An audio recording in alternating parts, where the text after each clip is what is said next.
मोदी तो खुद कठपुतली है। मोदी को किसने वज़ीर आज़म बनाया? इंशाल्लाह एक दिन हमने फतह करना ही करना हिंदुस्तान को। यस, इंडिया डेंजरस हो चुका है। प्राइम मिनिस्टर भी तो कहते हैं ना घर में घुस के मारेंगे ना। हम अटैक करेंगे, हमारे पास न्यूक्लियर पावर है। इस्लाम का झंडा हिंदुस्तान में लहराएंगे। तो इस बार हिंद लड़नी है। ये देखें, ये बड़ी शर्म वाली या अफसोस वाली बात नहीं। एक साइड पे पाकिस्तान का मुस्तकबिल भीख मांग रहा है, हिंदुस्तान के साथ जंग लड़ेंगे तो गज़वा हिंद होगी। नहीं, किसका है? कश्मीर पाकिस्तान का है और हम इसके लिए आखिरी हद तक लड़ेंगे। पाकिस्तान का बच्चा बच्चा लड़ेगा। कश्मीर में हमारे बच्चों की जान भी कश्मीर के लिए है। कह रहे 6 महीनों में ले लेंगे। हाय अल्लाह, हमारा पाकिस्तान में बुरा हाल है, कब्जा हमारे ऊपर है, हम यहाँ से नहीं छुड़ा सकते। हमारे तो अपने मुल्क में बुरा हाल है। लोगों ने अब कश्मीरों के बारे में हम क्या लड़े, अपने लिए नहीं लड़ पा रहे। वो हमसे इतना आगे निकल गई कि हम यूके की जगह पे उसको देख रहे हैं। ठीक है, गजबाए हिंद करेंगे। एक दिन हिंदुस्तान पे पाकिस्तान का कब्जा होगा, पूरा राज पाकिस्तान का होगा, इस्लाम का होगा। ये बोल कौन रहा है? 2 वक्त की रोटी के लिए तरसने वाला, ऑटो के लाइन में खड़े होने वाला, भोली भाली बेवकूफ आवाम। आज हिंदुस्तान में जो बिजनेसमैन आ रहे हैं, यहाँ पर बिजनेस कर रहे हैं, अपना नई नई प्लांट लगा रहा है, फैक्ट्रियां लगा रहा है, वो लोग इंडिया को सर्वे कर रहा है, इंडिया को समझ रहा है। यानी कि अंग्रेजों वाला राज फिर से आने वाला है हिंदुस्तान में। ये कहना है पाकिस्तान के जनता का। उन्हें ये नहीं पता कि हिंदुस्तान कहाँ चला गया, कहाँ निकल गया। हिंदुस्तान पाकिस्तान को कंपटीटर भी नहीं मानता है, कोई चर्चा भी नहीं करता है, क्योंकि आप कंपटीशन के लेवल में हो ही नहीं। तो नमस्कार, आदाब, राम राम, सत श्री अकाल दोस्तों, मैं आपका दोस्त मिस्टर टीपी। चलिए चलते हैं बिना देर किए वीडियो की तरफ। मोदी जो विजिट कर रहे हैं ना, मोदी नहीं विजिट कर रहे हैं। आप गलत कॉन्सेप्ट है हम लोगों का कि मोदी इस्लामिक ममालिक का विजिट कर रहे हैं। मोदी तो खुद कठपुतली है। मोदी को किसने वज़ीर आज़म बनाया? मोदी को लाने वाले ही कुछ और है। मोदी का काम इंडिया में क्या है? किसी होटल की ओपनिंग पे चले जाओ। मोदी का काम है किसी स्कूल कॉलेज की यूनिवर्सिटी की ओपनिंग पे। मोदी का तो ये काम ही नहीं है। मोदी को चलाने वाले अंबानी बैठा हुआ है, टाटा बैठा हुआ है, वो बड़े बड़े बिजनेसमैन लोग हैं। आपने ये बात की है ना कि ये मुसलमान ममालिक से, नहीं, ये बात नहीं है। बात असल में ये मोदी का इन ममालिक में जाने का मसला ये है, वो इस्लाम से उस इंसान को जरा बराबर भी असर नहीं। पाकिस्तान मेरे ख्याल में तो आइसोलेट नहीं हो सकता इंडिया से, क्योंकि एक शेर मैं उसको आपको सुनाना चाहूँगा, मेरे अरब को आई ठंडी हवा जहाँ से, मेरा वतन यही है, मेरा वतन यही है। तो मेरे नहीं ख्याल को इंशाल्लाह अगर हम अपने पास्ट को लें, अपने हम उलमा कराम को लें, तो इंशाल्लाह एक दिन हमने फतह करना ही करना हिंदुस्तान को। तो वो ये है कि वो हम ऐसा आप इसको समझ लें कि उनको चारा डाल रहे हैं कि आप जो मर्जी करते हैं, इन पर लेना तो हमने इंशाल्लाह हिंदुस्तान है। तो उस चीज़ की टेंशन नहीं है। अब जो वॉर है वो इकोनॉमिकल वॉर है। मैं भी यही बात कह रही हूँ ना कि ये इकोनॉमी की जंग है। भाई कह रहे हैं कि इंडिया अपना असला बेचना चाहता है, इसीलिए वो जो है यूक्रेन जा रहे हैं, वो जो है रशिया जा रहे हैं। इंडिया सिर्फ असला नहीं बेचना चाहता, वो हर चीज में हमसे आ गया। एक्सपोर्ट इंपोर्ट में उनके राइस, उनके हर चीज, उनके मसाला, हर चीज वो हमसे ऊपर है। मोदी जो बजाते खुद एक बंदा है, उसका मसला अपने उसको जिन लोगों ने, वो बड़े बिजनेसमैन लोग हैं जिन्होंने उसको आगे भेजा हुआ है, आगे वज़ीर आज़म बनाया हुआ है, उसको भेजा हुआ है अपने ट्रेड बढ़ाने के लिए, अपना बिजनेस बढ़ाने के लिए। तो आप ये बात भूल जाएं कि वो मुसलमानों की मोहब्बत में उनसे बिजनेस करने जा रहे, नहीं, वो अपने फायदे के लिए जा रहे हैं। जहां तक बात है पाकिस्तान की, तो पाकिस्तान के चंद ऐसे बेरूपिये और उधर भारत के चंद ऐसे बेरूपिये, वो कभी ये चीज नहीं होने देंगे कि मोदी पाकिस्तान आकर बैठे, पाकिस्तान का मसला सॉल्व आउट करे। यहाँ पे ब्रिटिश गवर्नमेंट आई थी, तो वो पहले उन्होंने यहाँ पे आके ट्रेड की थी, आपको पता है ना। तो उसके बाद आहिस्ता आहिस्ता उन्होंने यहाँ पे आके कब्जा किया था।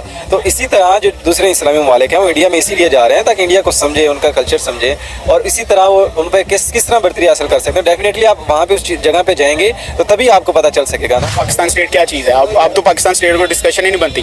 अब हम मीडिया की डिस्कशन कर सकते हैं कि वो बिग प्लेयर्स है ना। पाकिस्तान तो प्लेयर नहीं है ना। पाकिस्तान को अब मेरे ख्याल से अब उनको अपना एज अ कॉम्पिटिटिव कंसीडर भी नहीं करना चाहिए। अब क्यों, फॉर एग्जाम्पल क्या है हमारे पास, अब सिर्फ हम डिफेंस कर सकते हैं। हाँ, हम ये कह सकते हैं कि जब वो हम पे अटैक करेंगे, हमारे पास न्यूक्लियर पावर है, हम डिफेंस कर लेंगे, लेकिन उसको हमारे साथ कोई लड़ाई करने की जरूरत ही नहीं है। कश्मीर किसका है? कश्मीर पाकिस्तान का है और हम इसके लिए आखिरी हद तक लड़ेंगे। कश्मीर हमारा है और हम इसको लेके रहेंगे। आपका है? हाँ, कश्मीर हमारा है, ऐसे कैसे ले सकते हैं वो? पाकिस्तान कहता है कि कश्मीर गैर मुल्की इलाका है। कश्मीर हमारा है, किसने कहा है? कौन है वो? हम मानते ही नहीं है, जैसे कहते हैं। हाँ जी, हम मानते ही नहीं है। हमने शुरू से पढ़ा है कश्मीर पाकिस्तान का है, बस वहाँ का राजा था, वो 2 नंबर था, तो उसने उसको बेच दिया। अब हमारे हुक्मरान कहते हैं कश्मीर हमारा नहीं है, कश्मीर तो गैर मुल्की एरिया है। मैं कह रही हूँ हमारा, कौन कहता है? मुझे सामने लेके आए, पाकिस्तान का बच्चा बच्चा लड़ेगा, कश्मीर हमारा है और हम लेकर रहेंगे। क्या जेल में हमारे बच्चों की जान भी कश्मीर के लिए है। इंडिया कहता है कश्मीर हमारा, कह रहे 6 महीनों में ले लेंगे। हाय अल्लाह, 6 महीनों में? नहीं, ज्यादा है। अब भारत कहता है हमारा है, हम कहते हैं हमारा है, क्या करें? आप तो टीचर हैं। कश्मीर हमारा है और रहेगा इंशाल्लाह। बाकी कब्जा कर लिया तो क्या कर सकते हैं हम? अच्छा, इंडिया के कब्जे से डर भी लग रहा है। हाँ, तो फिर क्या करें? वहाँ पे कश्मीरियों का बेचारों का कुछ नहीं हो सकता, तो हम क्या चीज है? अब कश्मीर की क्या मदद करें हम सब? हम उसके लिए नारे लगा के उसकी मदद कर सकते हैं। सोशल मीडिया पे हम उसका भरपूर साथ देते हैं, भरपूर। हम इतने सालों से तो नारे लगाए, क्या मिला नारों से? नारों से और कब्जा हो गया उन पे, और क्या होना है हमारा नारा। कंपेन हो ना कोई मजबूत किस्म की। अब एक डे नहीं मनाया जाता कश्मीर डे, उससे फायदा हो रहा है कश्मीर को? असल में पता क्या है, ये हमारी गवर्नमेंट की गलती है ना। अवाम तो हमारी गवर्नमेंट ने एक और गलती कर दी, कह रही है कि कश्मीर तो हमारा है नहीं, वो तो गैर मुल्की एरिया है। मतलब अब कश्मीर में जाने के लिए पासपोर्ट बनवाएं? नहीं, ये तो गलत बात है, सारी बात है। शुरू से वो कह रहे हैं कि वो एक देखिए ना, एक इस्लामी इलाका है, ठीक है। कश्मीर को ऑन नहीं कर रहे कि कश्मीर हमारा नहीं है। इंडिया कहते हैं कश्मीर हमारा, हमारी जो है भारत का अहम हिस्सा, इंटेग्रल पार्ट है कश्मीर। तो हमारी और इनके स्टेटमेंट में इतना फर्क क्यों आ रहा है? कश्मीरी अवाम ने भी जो है ना अपना जो कश्मीर का इलाका है, भारत का आप नक्शा देकर उसमें से लग रखा उन्होंने, ठीक है। जब वो ही नहीं मानते कि हम भारत का फिलहाल करेंगे, तो फिर अब ये बात तो कहना गलत है ना कि हम अब वो कह रहे हैं कि हम जाएंगे उधर। अगर वो उनको खुद हक के खुद इरादियत दे तो साफ जाहिर हो जाएगा कि कश्मीर किसका है। लेकिन वोटिंग करवा ली। हाँ जी, तो अब कब्जा है तो क्या कर सकते हैं। इधर हमारा पाकिस्तान में बुरा हाल है, कब्जा हमारे ऊपर है, हम यहाँ से नहीं छुड़ा सकते। नून लीग से मरियम नवाज से नहीं हम छुड़ा रहे, मुल्क का तो कश्मीर को जाके कैसे हम छुड़ाएं। हमारे तो अपने मुल्क में बुरा हाल है। मतलब कश्मीरी हमसे उम्मीद ना लगाएं। हम क्या करें, हमारा इमरान खान भी जेल में कर दिया इन लोगों ने। अब कश्मीरों के बारे में हम क्या लड़े, अपने लिए नहीं लड़ पा रहे हैं। लेकिन ये है कि उनकी फुल सपोर्ट करेंगे सोशल मीडिया पे। अच्छा, सोशल मीडिया पे आवाज उठाएं। देखिए ना कि हमें बड़े बुजुर्ग कह गए हैं, सब बंदों को पता है कि हमने गज़बा हिंद लड़नी है। अच्छा, ये जो लोग गज़बा हिंद इस हालत में लड़नी है। सर ये देखें, सर बात सुने ना, सर बात सुने। अगर कोई मर्द का बच्चा आएगा अच्छा, तो ये सारा सिस्टम सेट होगा। अगर ये जो बेईमान तबका जो बैठा रहेगा ना, तो ये हमारे हालात ऐसे ही चलेंगे, ऐसे ही ये देखिए, ये बड़ी शर्म वाली या अफसोस वाली बात नहीं। एक साइड पे पाकिस्तान का मुस्तकबिल भीख मांग रहा है और एक साइड पे पाकिस्तान का जो हाल है, यानी हम लोग हैं वो कह रहे हैं गज़बा जो हिंद। मजदूर हैं या गज़बा हिंद यही हाल है। अच्छा, ये जो सरकारी ओहदों पर लोग बैठे हैं ना, ये ऐश और आराम कर रहे हैं। सारा पैसा आवाम का उस तरफ जा रहा है। सबसे पहले अपने घर के हालात तो ठीक कर ले। ये भाई गज़बा हिंद की बात कर रहे हैं, साथ बच्चा बैठा जो उनसे वो भीख मांग रहा है। गज़बा हिंद के लिए तो पहले अपने आप को उसके लिए तैयार भी तो करना है ना। जब तक हम उसके अपने आप को उसके लिए तैयार नहीं करेंगे तो कैसे लड़ेंगे गज़बा हिंद? नहीं, ये गज़बा हिंद वाला कंसेप्ट क्या है, यानी आपको लगता है? असल में ना लोगों को, देखने वालों को जरा एक्सप्लेन करें 1 मिनट में कि गज़बा हिंद क्या है। अब कुछ लोगों को इसमें भी कंफ्यूजन है गज़बा हिंद। कुछ लोग कहते हैं कि भाईजान हम हिंदुस्तान के साथ जंग लड़ेंगे तो गज़बा हिंद होगी। नहीं, गज़बा हिंद ये नहीं है। फिर क्या है? मुझे इसके बारे में प्रॉपर नहीं पता। अब गज़बा हिंद करना है, मैंने अच्छा, आप बताएं गज़बा हिंद क्या है, मैं आपको बताता हूँ। गज़बा हिंद है कि हम इस्लाम का झंडा हिंदुस्तान में लहराएंगे, इस्लाम का बोलबाला होगा और हिंदुस्तान के साथ हमारे जो मुजाहिदीन वो जंग करेंगे। तो पहले चार दफा इसका मतलब गज़बा हिंद हो चुका है। अगर ये मतलब है सर, ये आप हमें गलत नहीं कह सकते। ये तो बुजुर्ग क्या है कि गए ना, हिंदुस्तान से जंग करनी है वो गज़बा हिंद है। सर आप बात सुने, इस दफा हिंदुस्तान में अभी तो वो काफिरों की हुकूमत चल रही है ना, ठीक है ना। मुसलमान का तो वहाँ पे जिंदगी जो है जो उन्होंने कर दिया, बहुत मुश्किल कर दिया। मैं हिंदुस्तान में भी अगर देखा जाए ना तो पाकिस्तान से ज्यादा मुसलमान हिंदुस्तान में रहते हैं। तो कैसे किसको गज़बा हिंद वहाँ पे होगी? तो हमें इस टाइम पे लैबों के आजाद नहीं है, लेकिन आपको लगता है कि उन्हें आटा इतना महंगा मिल रहा होगा जितना हमें मिल रहा है? नहीं, उनकी करेंसी तो हमारे से बेहतर है। उनके जो वहाँ पे फैसिलिटीज है गवर्नमेंट दे रही है वो ज्यादा दे रही है। वो देखे हमारे से आईटी में भी आ गए हैं, ठीक है। वो खुद पर्सनली खुद इकोनॉमी उनकी दुनिया की इकोनॉमी तो आगे है। जहाँ तक बात है, इसमें 3-4 एस्पेक्ट्स मैं डिस्कस करना चाहूँगी। नंबर 1 कि जब हम बात करते हैं बीइंग डेंजरस, तो यस, इंडिया डेंजरस हो चुका है। वो डेंजरस इस तरह से हो चुका है कि उसने डिजिटली पूरी दुनिया को अपने कंट्रोल में ले लिया, अपने वश में ले लिया है, राइट। पावर बहुत आ गई है। पावर जो है वो उसका डेंजरस होने का एक बड़ा एस्पेक्ट है।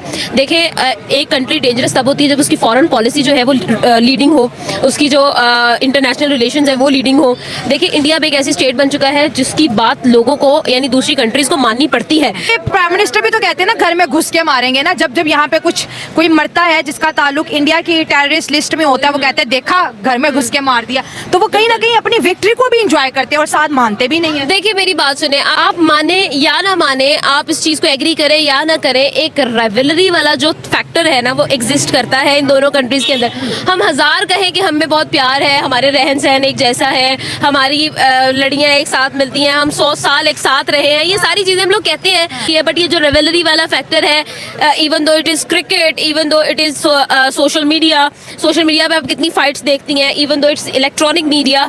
सबसे पहले तो ये माइंडसेट कि इंडिया हमारा कंपटीशन है, इस माइंडसेट से बाहर निकलना बहुत जरूरी है। India is not our competition anymore, India is way far from us.